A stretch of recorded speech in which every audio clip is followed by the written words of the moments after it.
তাহলে আমাদের অভ্যাস পাল্টাতে হবে, ঠিক আছে? তো আমরা সবাই পড়ব, আব্দুল্লাহ জাহাঙ্গীরের বইগুলো পড়ব নাকি? না, প্রথম আমাদের পড়তে হবে আল্লাহর বই।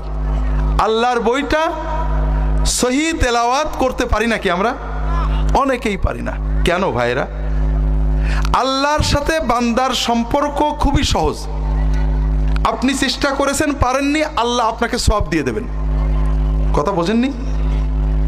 দুনিয়াতে সবচেয়ে সহজ কাজ হলো আল্লাহকে খুশি করা, না বউকে খুশি করা, না মাকে খুশি করা, না বাপকে খুশি করা, স্বামীকে খুশি করা। সবচেয়ে সহজ কাজ কি? আল্লাহকে খুশি করা। বউ সন্দেহ করে, মা সন্দেহ করে, স্বামী সন্দেহ করে, সবার স্বার্থ আছে, আল্লাহ সন্দেহ করেন না। আল্লাহর স্বার্থ একটাই, যে আমার বান্দা জান্নাতে যাক। এই জন্য বান্দা যখন 1 বিঘত এগিয়ে যায়, আল্লাহ 1 হাত এগিয়ে চলে আসেন। বান্দা যখন হাঁটে, আল্লাহ দৌড়াতে দৌড়াতে আসেন। কাজেই আপনি চেষ্টা করেছেন, পারেননি, আল্লাহ যখন বুঝবে আমার বান্দা সাধ্যমতো চেষ্টা করেছে, আল্লাহ পুরো সওয়াব দিয়ে দেবেন। একজন মানুষ মসজিদে যাচ্ছে জামাতে নামাজ পড়বে, যে দেখে জামাত হয়ে গেছে, আল্লাহ রাসূল বলছেন ওই লোকটা জামাতের পুরো সওয়াব পেয়ে যাবে। কথা বোঝেননি? আমল লাগে না, আপনার মনের নিয়তের জোর যদি ঠিক থাকে, বিনা আমলে সওয়াব পেয়ে যাবেন। আল্লাহ রাসূল সাল্লাল্লাহু আলাইহি ওয়াসাল্লাম বলছেন, তিরমিজি, ইবনে মাজাহ, বিভিন্ন কিতাবের হাদিস, ইন্নামা দুনিয়া লে আরবা, দুনিয়াটা হলো 4 রকম লোকের।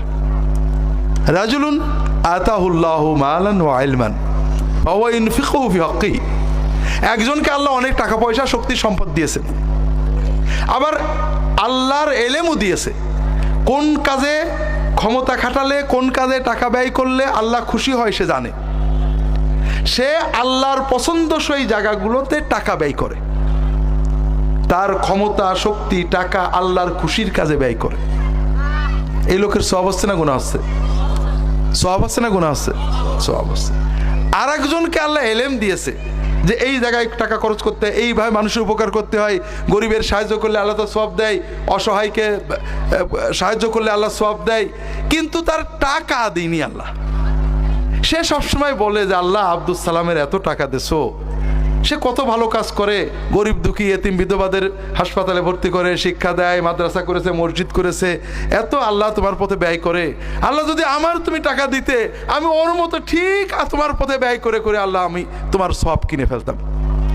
আল্লাহ রাসূল সাল্লাল্লাহু আলাইহি ওয়াসাল্লাম বলছেন, ওই লোক টাকা খরচ করে যত সওয়াব পাচ্ছে, এই লোক টাকা খরচ না করে শুধু নিয়তের জোরে ঠিক সেই রকম সওয়াব পাচ্ছে। আর 3 নম্বর, আতাহুল্লাহু মালাম ওয়া লাম ইউতিহি ইলমান ফাহুয়া ইয়াতাখাব্বাতু ফীহি, একজনকে আল্লাহ টাকা পয়সা দিয়েছেন কিন্তু জ্ঞান বিবেক দেননি, দ্বীনের জ্ঞান দেননি, ইলম দেননি। সে টাকাগুলো ক্ষমতা, শক্তি অন্যায় ব্যবহার করে, মানুষের কষ্ট দেয়, ক্ষতি করে, জুলুম করে, সিনেমা হল বানায়, জোয়ার আড্ডা নিয়ে আসে, যাত্রা নিয়ে আসে, মেলা নিয়ে আসে, আল্লাহর নারাজি, অসন্তুষ্টির আমলগুলো করে। এর গুনাহ হচ্ছে না সওয়াব হচ্ছে? আরেকজনের আল্লাহ টাকা পয়সাও দেয়নি, জ্ঞানও নেই, সে কি করে? ওই শয়তান লোকটার, খারাপ লোকটার কাজ দেখে বুকটা ফেটে যায়। যদি আমার কিছু টাকা থাকতো, আমি এই বছর যাত্রা আনতামই, আমি সার্কাস একটা দিতামই, আমি এই কামটা করতাম। সব খারাপ কাজের জন্য প্রচন্ড আবেগে তামান্নি করে, ইচ্ছা করে। আল্লাহ রাসূল সাল্লাল্লাহু আলাইহি ওয়াসাল্লাম বলছেন, ওই লোক অন্যায় করে যত গুনাহ পাচ্ছে, হুমা ফিল বিজরি সাওয়া, এই লোকটা গুনাহ না করে তার শক্ত নিয়তের কারণে ওই রকম গুনাহ পেয়ে যাচ্ছে। কথা বোঝেননি? কাজেই আপনার যদি শক্ত নিয়ত থাকে, আল্লাহ ওই লোকটা কত সুন্দর কোরআন তেলাওয়াত করে, আমি শিখবই শিখবো, চেষ্টা করলেন হলো না, আল্লাহ রাসূল সাল্লাল্লাহু আলাইহি ওয়াসাল্লাম বলছেন আপনি ডবল সওয়াব পাবেন। কিন্তু ভাইরা, ওজোর কতদিন থাকে?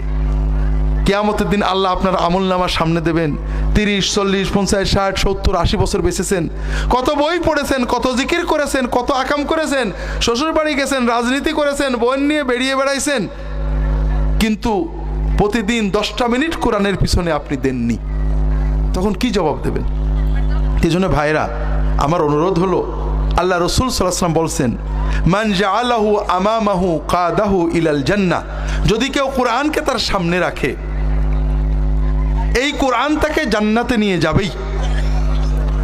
তার মানে আমরা যদি কোরআনের মুরিদ হই, কোরআনের তালবেলেম হই, কোরআনকে সামনে রাখি, কোরআনের ছাত্র হয়ে যাই, কোরআন আমাকে জান্নাতে নেবেই।